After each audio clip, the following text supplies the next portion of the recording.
Allah.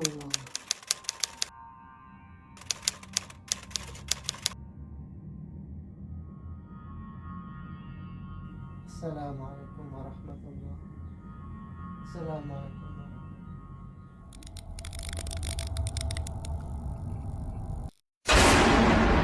Mang Sukir.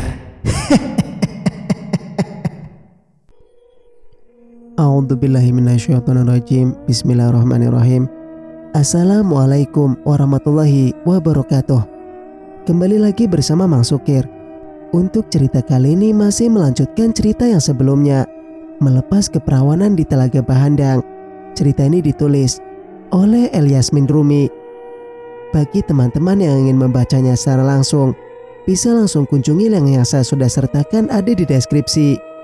Oh iya, sebelum masuk ke lanjut cerita, bagi teman-teman yang belum subscribe, silakan subscribe channel ini agar teman-teman tidak ketinggalan cerita-cerita dari Mang Sukir. Dan tak usah berlama-lama, langsung saja kita ke ceritanya. Selamat mendengarkan. Salah siapa? Bukankah Dinda sendiri yang ingin ikut?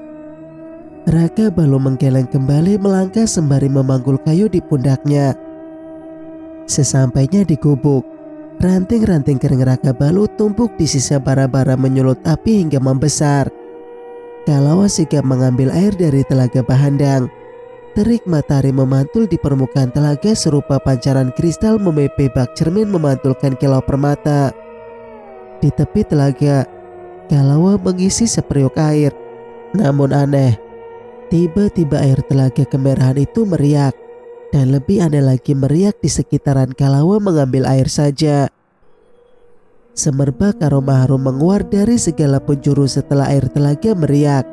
Tak salah lagi, aroma memiliki eksotis yang dalam. Kayu, tembakau madu. Aroma bersahaja dengan nada muski kebinatangan adalah aroma gaharu. Kalawa menoleh ke sana kemari seandainya ada orang lain di sana. Tetapi hanya ada dirinya dan sang suami di emper gubuk menyiangi burung puyuh hasil buruan.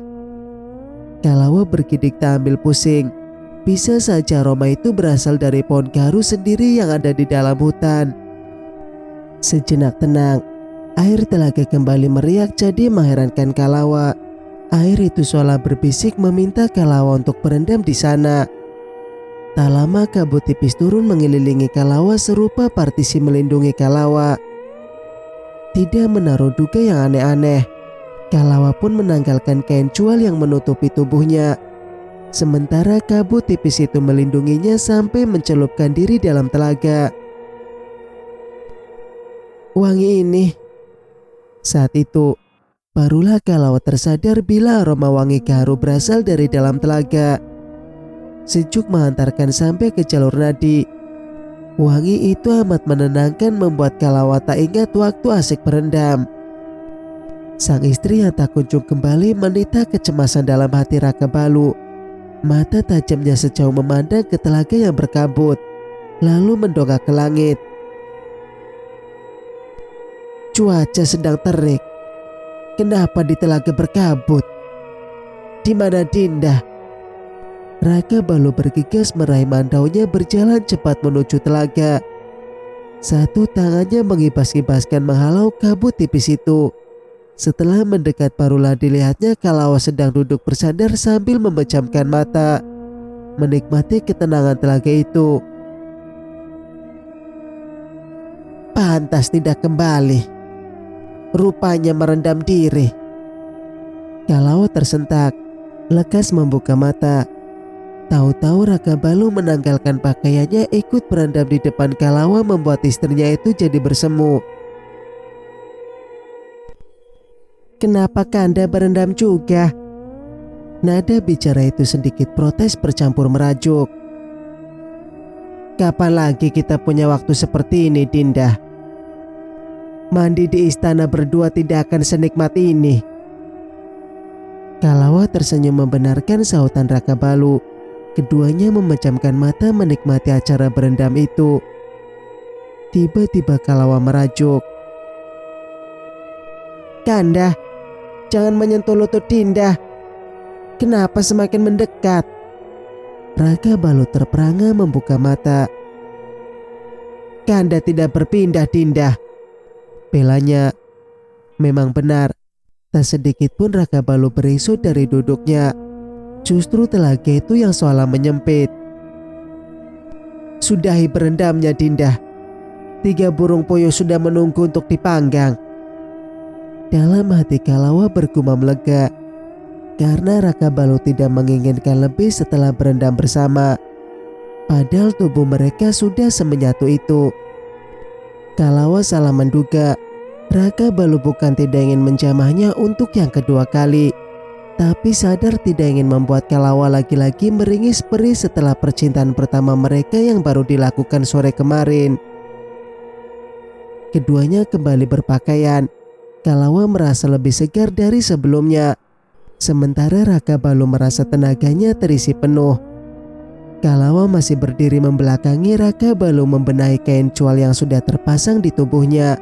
Raka Balu menyibak rambut panjang yang setengah basah itu. "Jika Dinda mandi di sini untuk beberapa hari ke depan, luka-luka itu pasti akan hilang." Kalawa menoleh, kemudian berusaha meraba luka di punggungnya. "Benarkah Kanda? Apa lukanya membaik?" "Lebih baik dari sebelum kita bercinta kemarin, Dinda." Bisiknya menyapu daun telinga hingga seluruh tubuh Kalawa merasa meremang. "Ayo," ajaknya menggandeng tangan Kalawa ke gubuk. 3 ekor burung puyuh telah disiangi, ditusuk dengan sebilah ranting dan digantung di atas bara. "Bagaimana kalau kita tinggal di sini saja, menjadi rakyat biasa menikmati hidup?" cetus Raka Balu tiba-tiba. Kalawa yang duduk di samping Raka Balu perlahan menyandarkan kepala di pundak lebar itu. "Terkadang hidup sederhana seperti ini jauh lebih bahagia, kan Kanda?" Raka Balu tersenyum mengusap pucuk kepala Kalawa. Dengan lembut. Masih asik bercengkrama sembari menunggu masakan matang. Keduanya diherankan dengan suara dentaman tapak kuda. "Kanda, ada yang datang." Baru saja Kalawa bersuara tampalah seseorang dengan kudanya. Jata, lelaki itu tidak berani mendekat setelah melihat dari kejauhan istri tuanya hanya menyampirkan kain di tubuh. "Dinda hanya memakai kain. Masuk ke dalam sekarang," titah Raka Balu. Kalawa bergegas masuk ke gubuk. Raka Balu bangun mendekat Jata yang baru turun dari kuda. "Maaf, Empu," lirihnya tertunduk tak nyaman. "Ada apa, Jata? Ada hal pentingkah sampai kau rela datang ke sini?" Bukan penting lagi, tapi sudah darurat hingga Jata seorang diri menyusul tuannya untuk menyampaikan sebuah pesan yang baru didapat dari kerajaan Swarna Bumi. "Empu, pagi tadi utusan dari Raja Swarna Bumi menyampaikan pesan bahwa Batara Arya dimasukkan ke penjara bawah tanah karena membuat onar dan sempat menyakiti istrinya. Itulah, Raja Swarna Bumi marah." Kedua alis Raka Balu sampai bertaut mendengar pesan yang memalukan itu. "Dasar!" makinya. Jika sudah begini, mau tidak mau Raka Balu harus turun tangan. Dirinya tidak ingin membuat Raja Swarna Bumi semakin marah yang menyebabkan letusan sebuah penyerangan. "Baiklah, aku kembali sekarang dan kau pergilah dulu." "Dan Ayahanda, keadaannya semakin buruk, Empu," tambah Jata. Dua sekaligus kabar buruk yang diterima oleh Raka Balu siang ini. Setelah itu, Jata pergi dan Raka Balu akan menyusul. "Dinda, pakai pakaian Dinda sekarang. Kita harus pulang," Raka Balu berseru sembari berjalan mendekat. Kalawa keluar mendapati suaminya memungut pakaian yang tergantung di ranggas. "Ada apa, Kanda? Ada masalah?" Raka Balu memberikan bagian-bagian atas Kalawa dan memintanya untuk segera memakai. Keadaan ayah semakin parah dan Arya membuat onar di kerajaan Swarna Bumi. Gara-gara itu, keduanya bergegas berpakaian dengan semesti, kemudian pergi menunggangi satu kuda. Sesampainya di kerajaan, debaran Kalawa semakin tak terkendali. Ia sedikit cemas kembali ke harem, namun ia tidak akan kembali sendiri. Ada Raka Balu yang akan mengantarnya sampai kamar. Cinda yang masih mengemasi kamar terkejut dengan kedatangan pasangan suami istri itu. Senang pun apalagi saat Kalawa kembali pulang. "Nyayu," ingin Cinda memeluk, tapi tangan besar Raka Balu sigap menghalanginya. "Jangan sampai luka di punggung selirku melebar lagi gara-gara pelukan kau, Cindai."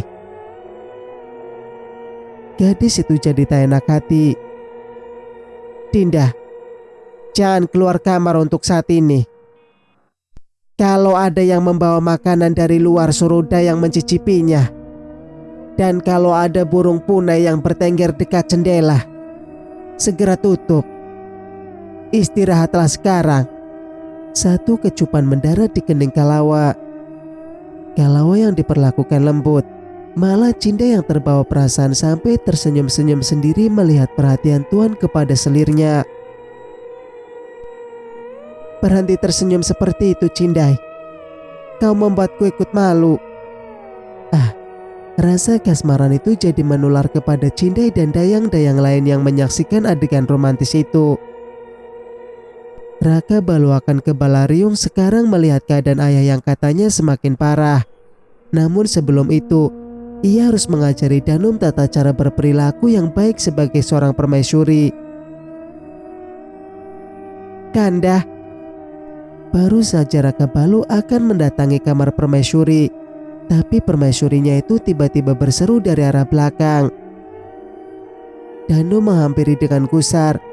Wajahnya tak sedap dipandang setelah tahu suaminya menyusul selir kedua. "Kebetulan, kita perlu bicara." Tak menyiapkan waktu, Raka Balu membawa Danum ke kamarnya. "Lepas Kanda, jangan sentuh Dinda. Apa yang sudah Kanda lakukan dengan Kalawa?" hardiknya begitu sampai di kamar. "Harusnya Kanda yang bertanya seperti itu. Apa Dinda tidak sadar semua perbuatan Dinda sudah keterlaluan?" Danum terperangah tak percaya, sedangkan matanya membelalak tajam. Ia berang. "Apa yang telah dilakukan Kalawa sampai Kanda bicara seperti ini kepada Dinda? Dia merayu Kanda, Pantaslah dia mendapatkan hukuman seperti itu karena telah berniat mencelakai Dinda." Biasanya Raka Balu diam saja, tidak ingin berdebat dan tidak ingin ambil pusing. Tapi kali ini tingkah Danum tidak bisa didiamkan lagi. Raka Balu akan bertindak tegas. "Dia tidak merayu, tapi memang sudah kewajibannya melayani suami sekalipun itu di tengah hutan. Jangan bertindak di luar batas, Dinda. Menghukum orang ada aturannya. Kanda sendiri tidak pernah menghukum orang-orang tanpa lebih dulu mendapatkan fakta. Jangan sekali-kali menggunakan kekuasaan untuk berlaku semena-mena." Danum terkejut bukan main. Sudah bertahun-tahun hidup bersama, baru kali ini Raka Balu menampakkan kemarahan yang sesungguhnya. Mata Danum merebak. Detik selanjutnya air mata menghambur keluar. "Kenapa Kanda malah menyalahkan Dinda? Semua itu Dinda lakukan sebagai bentuk hukuman untuk membuatnya jerah. Dinda punya bukti bila benar Kalawa ingin meracuni Dinda." Danum segera mengambil 2 botol madu pemberian Kalawa. "Kemarikan madu itu. Akan Kanda simpan sampai nanti ada waktu menyidang kalian berdua. Dan ingat, jangan lagi berbuat sekehendak hati dengan siapapun itu. Raka Balu tidak luluh dengan sederai air mata yang keluar dari mata lentik istri kesayangannya itu. "Kanda!" Raka Balu marah bukan main. Sampai panggilan Danum tidak digubrisnya lagi. Dari harem, Raka Balu menemui ayahnya yang memang tidak bisa bangun lagi setelah separuh tubuhnya mati rasa. "Raka Balu!" Ruknila melihat anaknya datang langsung memberi pelukan penuh kerinduan. "Ayah, bagaimana ini bisa terjadi?"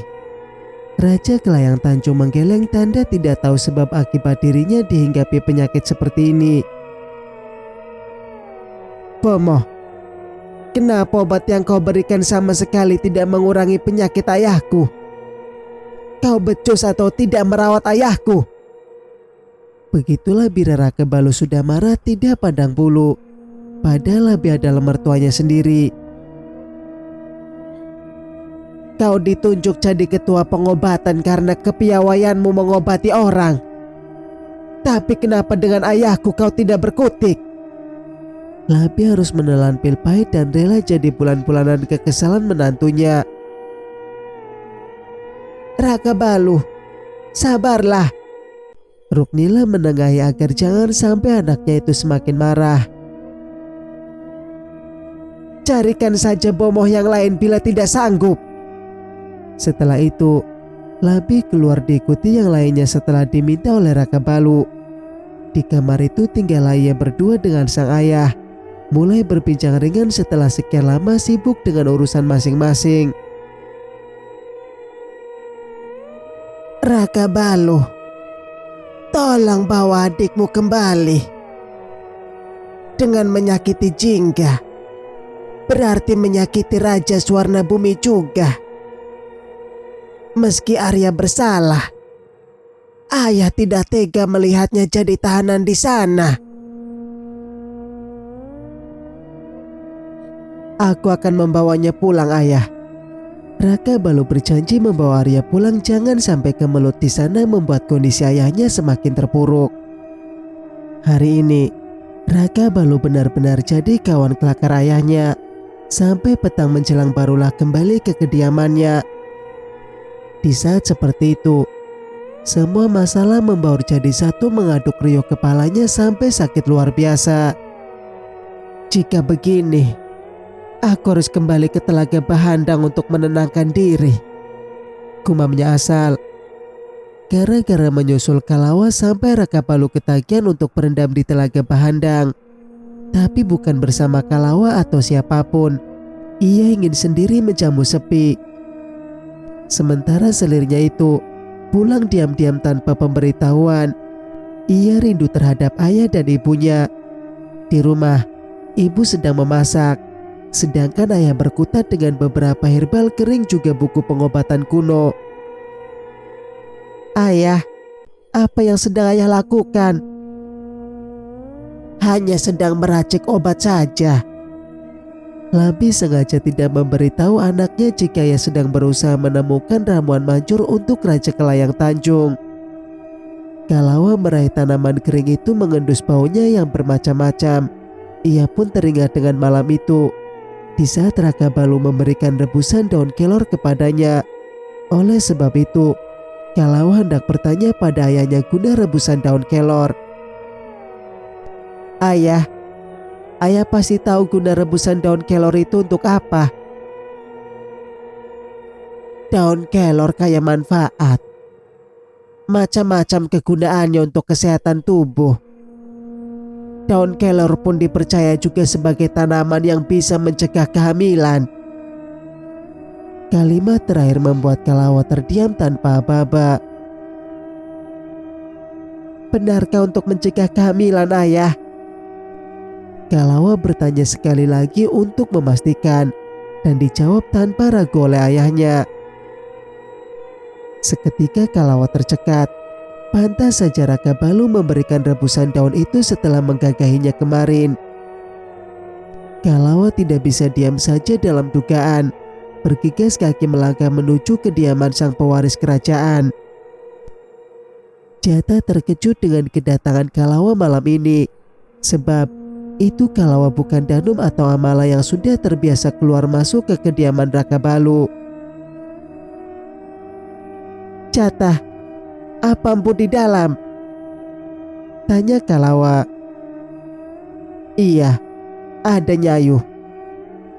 Masih dalam keadaan bingung, Jatah mengantar Kalawa sampai ke pintu kamar. "Masuklah Nyayu." Tanpa menjawab, Kalawa masuk ke kamar yang sangat luas itu. Tepat di tengah ruangan, Raka Balu sedang duduk dengan beberapa buku yang berserak di meja, sampai tidak menyadari kedatangan Kalawa. "Kanda!" Panggilan itu membuat Raka Balu mendongak. Ia sedikit terkejut. "Dinda." Kalawa mendekati meja dan langsung saja diajukan satu pertanyaan menohok. "Kanda, katakan dengan jujur, apa maksud Kanda memberikan Dinda rebusan daun kelor malam itu? Kanda tidak ingin Dinda hamil, bukan?" "Iya, Kanda tidak ingin Dinda hamil." Dengarlah, justru jawaban itu yang amat menohok hati Kalawa. Lebih menohok pula saat Raka Balu menjawabnya dengan lugas tanpa rasa bersalah. Jawaban Raka Balu menghantar pedih yang melubuk di hulu jantung. Riaknya setengah dasar telaga bahandang. Tidakkah Raka Balu sadar ada sekerat hati yang tersakiti? Lalu, apa guna pernikahan itu? "Baiklah." Cukup satu kata. Setelah itu Kalawa pergi tanpa pamit. Bukan tidak nyeri, hati serasa teremas-remas mendengar jawaban itu. Di saat para istri yang lain begitu diinginkan untuk mengandung, tapi berbanding terbalik dengan dirinya. "Dinda!" Bahkan seruan itu tidak diindahkan sama sekali. Kalawa terus melangkah pergi meninggalkan jejak-jejak kecewa di sana. Tahu begini, melepas keperawanan kemarin menjadi tragedi paling menyakitkan dan menyedihkan akhirnya. Sungguh, lelaki itu dipandang Kalawa hanya ingin sekedar menikmati tubuhnya saja. Meski suami, rasanya tidak ikhlas jika ujungnya seperti ini. Kalawa kembali ke harem membawa sebak. Kering kerontang air mata di pelupuk meregang dalam dahaga. Harapan yang kemarin sempat melambung seolah terpancung saat menada segenang kasih di senja kala.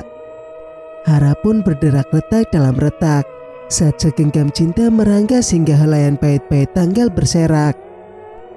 Sadar Kalawa marah, mau tidak mau Raka Balu pergi ke harem untuk membujuk istrinya yang satu itu. Padahal malam ini enggan menginjakkan kaki di sana. Mendekati gerbang harem, kudanya tiba-tiba meringkih. Dan saat itulah Raka Balu melihat gumpalan asap hitam tipis melesat masuk ke dalam harem. "Lancang!" teriaknya. Lantas dikejarnya sampai ke dalam harem, tapi sayang, asap itu entah menghilang kemana. Harem sudah sepi. Para abdi telah kembali ke tempat mereka masing-masing. Tidak ingin terjadi sesuatu, Raka Balu bergegas memeriksa kamar ketiga istrinya. Danum dan Senja telah tidur. Wanita itu tidur dengan wajah sembab setelah seharian menangis. Begitu pula dengan Amala yang sudah tidur bersama anaknya, Mahinai. Lega setelah memastikan dua istrinya baik-baik saja. Tinggallah Kalawa. Raka Balu mengira selirnya yang itu sudah mengarungi alam mimpi seperti yang lain. Tapi sudah semalam ini masih menyenandungkan kidung Melayu. Kenapa tidak tidur? Kalawa terkejut atas kedatangan suaminya yang tiba-tiba. Rupanya Kalawa tidak sendirian. Ada Cinda yang menimpali senandungnya itu. Kamar mendadak sunyi. "Keluar!" ditanya pada Cindai. Dengan takut-takut Cindai meninggalkan kamar Kalawa. Kalawa hanya menoleh sekilas, lalu kembali menatap keluar jendela sejauh pandangan dalam pekat malam. Kehadiran Raka Balu tidak menggugahnya. Ia marah. "Dinda, sebaiknya kembali saja Kanda. Dinda lelah ingin istirahat." Bagai kilat Kalawa menyela ucapan Raka Balu dengan cepat. Ia bangun dari duduk hendak beranjak menuju peraduan. Lekas Raka Balu mencegah lengan selirnya itu. "Jangan marah hanya karena Kanda tidak menginginkan Dinda mengandung." Kalimat itu bukan menenangkan, malah menambah kemarahan hingga seraut dingin yang tidak Raka Balu sukai kembali tampak di wajah Kalawa. Raka Balu meminta jangan marah. Sebagai seorang istri tidak mungkin Kalawa tidak marah dengan keinginan semacam itu. "Apa alasan Kanda tidak ingin Dinda mengandung? Apakah karena Kanda sudah memiliki 2 orang anak dari 2 istri? Dan akan menambah anak lagi dari permaisuri Kanda? Kalau begitu, baiklah, tidak mengapa. Sebagai istri seorang anak raja, bukankah Dinda memang dituntut selalu turut dan patuh?" Raka Balu tertohok. "Apapun itu, yang jelas Kanda tidak menginginkan Dinda mengandung." Tegas dan singkat membuat Kalawa dihujam pedih. Seolah kehabisan kata, Kalawa pun diam saja. Apa salahnya sampai suaminya sendiri tidak menginginkan anak darinya? "Bisa Kanda kembali saja? Dinda lelah ingin segera istirahat." Sudah 2 kali diminta pergi, Raka Balu pun pergi saat itu juga. Entahlah apa kesalahan dan kekurangan Kalawa sampai Raka balungkan selirnya itu mengandung. Gara-garanya, sepanjang malam Kalawa tidak bisa tidur. Sebagai seorang istri, sudah barang tentu itulah keinginan terbesarnya bisa mengandung dan setelah itu menyandang prediksi sebagai ibu. Dan setelah itu menyandang predikat sebagai ibu. Namun harapan itu tampaknya harus dikubur dalam-dalam setelah suaminya sendiri yang meminta untuk tidak hamil. Malam ini Kalawa habiskan dengan membaca buku tentang obat-obatan yang akhirnya membuat kepala jadi sakit. Cinda yang datang untuk mengurusi keperluan Kalawa jadi terkejut melihat Kalawa sudah mandi pagi buta. "Nyayu, pagi sekali sudah mandi." Melihat Kalawa keramas pagi ini, jadi memunculkan semburat-semburat merah di pipi Cindai. Wanita itu mengira bila Nyayunya baru selesai melakukan ritual dengan sang suami. "Semalam suntuk aku tidak bisa tidur. Jadi aku mandi pagi-pagi sekali untuk menghilangkan sakit kepala." Tanpa disuruh, Cindai meraih selai kain di tangan Kalawa membantu mengeringkan rambut panjang itu. "Kepalaku masih sakit, jadi rambutku tidak usah disanggul." Cindai mengangguk dan terus membantu Kalawa mengeringkan rambut panjangnya yang sebatas pinggang.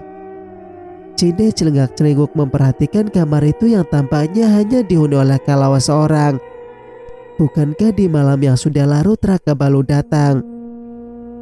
"Nyayu, apa empu bangun pagi-pagi sekali?" tanya Cindai pelan. "Empu tidak tidur di sini, Cindai. Semalam empu langsung kembali tak lama kau pergi." Oh, jadi dugaan Cindai salah besar. Kabut malam telah hilang. Pancaran matahari perlahan mencuat dari balik ufuk.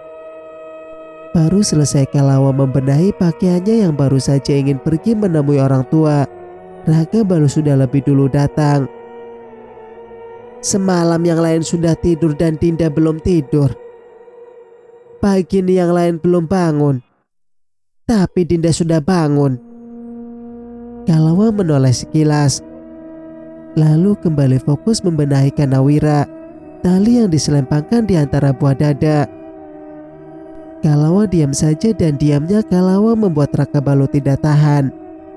Ia meraih pinggul ramping itu memupus jarak, lalu menepis tangan Kawala dan dirinya sendiri yang membenahi canawira di antara buah dada itu. "Dinda, sudahi marahmu," desisnya. "Lepaslah Kanda." Kalawa membuang muka seraya melepaskan eratan tangan kekar itu di pinggulnya. Bukan terlepas, malah semakin mengerat. Dari balik jubah, Raka Balu meraih sesuatu semacam untaian tali yang mempunyai 7 simpul. Saat itu, Raka Balu berjongkok di depan Kalawa. "Apa yang Kanda lakukan?" Kalawa hendak mundur, tapi Raka Balu menahannya dan tanpa disangka menyibak baju dan menurunkan sedikit kain cual yang dipakai Kalawa. "Kanda mau apa?" "Kanda akan pergi hari ini untuk menuntaskan masalah Arya. Ini bangsal untuk melindungi Dinda." Lalu tali 7 simpul itu dipasangkan di perut Kalawa. "Selama Kanda pergi jangan dilepas bangsal ini. Lepas ketika hendak mandi saja," sambungnya. Kalawa terenyuh dalam diam. "Untuk yang semalam, Kanda memiliki alasan tersendiri kenapa Kanda tidak menginginkan Dinda hamil. Jadi jangan marah lagi dan Kanda akan pergi sekarang," ujarnya sembari merapikan kembali pakaian Kalawa. Antara marah dan tidak, Kalawa berada di tengah-tengahnya. Raka Balu pun pergi saat itu juga tanpa mendengar ucapan apapun dari selirnya itu. Ia tidak sendirian, ada Jata dan 6 pengawal yang membersamai. Kuda dipacu melesat cepat memangkas waktu tempuh. Sekiranya tiba di kerajaan Suwarna Bumi tak sampai 2 hari. Meski sang adik membuat onar di sana, Raka Balu tetap disambut dengan hangat dan ramah oleh Raja Suwarna Bumi. "Gusti Raja, atas nama adikku, aku mohon maaf yang sebesar-besarnya. Kami tidak pernah menyangka dia akan melakukan ini." Raja Suwarna Bumi mendesah. Pertengkaran dalam rumah tangga biasa terjadi, tapi bila sudah melukai rasanya sebagai orang tua tidak akan terima. "Apakah gerangan yang telah dilakukan adikku, Gusti Raja?" tanya Raka Balu. Raja Suwarna Bumi kembali mendesah. "Entahlah, apa karena aku yang terlalu berlebihan? Tapi aku tidak terima ketika Arya marah dan mendorong Jingga sampai kepalanya membentur lantai. Selama di sini kelakuan Arya sangat berbeda dari yang aku dengar. Dia setiap malam mabuk-mabukan mengabaikan Jingga sampai detik ini. Namun, ketika merenung aku menyadari semuanya bahwa memang tidak akan ada lelaki yang menerima kondisi Jingga." Bagaimana Raka Balu tidak merasa bersalah mendengar ucapan itu? "Aku minta maaf yang sebesar-besarnya, Gusti Raja. Untuk itu, izinkan aku membawa adikku pulang untuk mengajarkannya tentang kesopanan." Raja Suwarna Bumi yang baik hati mempersilahkan Raka Balu menerima dan membawa adik tirinya pulang. Memang Arya butuh didikan lebih agar bisa menghargai orang lain. Raka Balu diantar ke penjara bawah tanah oleh Raja Suwarna Bumi sendiri. Tanpa Arya duduk di dalam keadaan kacau balau di sana. "Kau membuat malu, Arya." Baru saja tiba, Raka Balu melontarkan sarkasan tajam itu. "Terserah, aku tidak peduli. Lebih baik tebas saja leherku dengan mandomu daripada harus tinggal di sini bersama gadis yang tidak bisa melihat itu." Rahang Raka Balu mengetat. Tangannya meremas kuat Mandau menahan amarah. "Aku akan membawamu pulang." Arya pun dibawa paksa dan hari itu juga Raka Balu pamit pulang pada Raja Suwarna Bumi. Tak lupa mengucapkan maaf untuk yang terakhir kali. Mereka sudah menaiki kuda dan hendak pergi. Tapi teriakan Jingga menghentikan kepergian mereka. "Kanda! Kanda hendak kemana? Kanda jangan pergi!" Sudah disakiti sedemikian rupa oleh Arya, Jingga tetap mengakui lelaki itu sebagai suaminya dan tidak menginginkan Arya meninggalkannya. Raka Balu turun dari kuda menghampiri Jingga yang berusaha mencari keberadaan suaminya. "Jingga, maaf atas sikap Arya terhadapmu. Hari ini Arya akan kami bawa pulang dulu. Hanya sepenggal kalimat itu yang mampu Raka Balu ucapkan. Tak sampai hati melihat Jingge menangisi kepergian suaminya. Tapi biarlah, Arya memang butuh dinasihati. Akhirnya mereka meninggalkan kerajaan Swarna Bumi. Keluar dari tempat itu, Arya seperti burung yang keluar dari sangkar, lega dan bahagia. Lenyapkan senyummu itu. Aku tidak suka melihatnya. Pekik Raka Balu di atas kuda. Arya hanya mendengus kesal. Jauh sudah mereka menempuh perjalanan. Terhitung setengah malam lagi untuk tiba di kerajaan Kelayang. Purnama yang sempurna jadi penerangan perjalanan mereka malam ini. Tapi Raka Balu memutuskan untuk istirahat saja dan melanjutkan perjalanan besok pagi. Di bawah pohon akasia yang besar, mereka bernaung melepas lelah malam ini. Silakan istirahat, dan kita akan melanjutkan perjalanan besok pagi. Semuanya menurut dan mulai mengistirahatkan tubuh. Raka Balu duduk bersedakap menyandar pada pohon akasia memejamkan mata. Suasana sunyi hanya terdengar dengus-dengus napas mereka yang beradu dengan hewan malam. Di keheningan itu, Raka Balu sontak membuka mata ketika mendengar suara dedaunan kering yang dipijak. Rupanya Jata mendengar suara itu. Mereka pun menoleh saling pandang. Tiba-tiba satu anak panah melesat nyaris mengenai Raka Balu. Seandainya ia tidak sigap menghindar. Mendapatkan serangan dadakan membuat yang lainnya terbangun berdiri waspada. Satu anak panah melesat lagi menembus dada prajurit yang ada di sebelah Jata. Sejurus kemudian, sekawanan orang berpakaian serba hitam keluar dari semak belukar, melakukan penyerangan secara membabi buta. Perlawanan tidak seimbang, tapi bukan berarti akan kalah. Dentingan pedang dan desau angin memacu keheningan malam di hutan itu. 6 prajurit telah tewas tinggalkan Raka Balu, Jata dan Arya yang bertarung sengit. Hati-hati Arya! Pekik Raka Balu saat sebilah pedang musuh menyabat lengan Arya, membuatnya tersungkur. Dari arah belakang seseorang musuh mengayunkan pedangnya mengincar leher Arya. Raka Balu melihatnya, tapi jarak mereka tidaklah dekat. Saat itulah ia melesatkan mandau menghalau tebasan itu, menciptakan hantaman keras. Timbul bunga api ketika sebilah pedang dan mandau milik Raka Balu beradu. Saking kerasnya hantaman itu, sampai ujung mandau Raka Balu patah dan patahan itu menembus dada. Musuh ambruk seketika di samping Arya. Arya, awas! Teriak Raka Balu sembari berlari mendekati Arya. Di akhir teriakan itu, 2 anak panah menembus dadanya setelah berusaha melindungi Arya. Kakak! Detik itu juga Raka Balu roboh bersimbah darah di belakang Arya.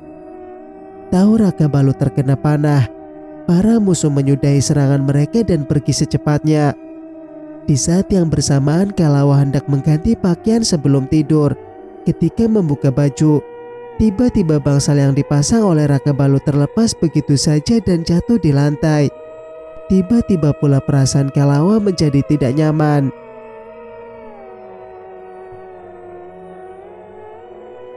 Bersambung, nantikan kelanjutan ceritanya di video berikutnya. Masukir pamit. Wassalamualaikum warahmatullahi wabarakatuh.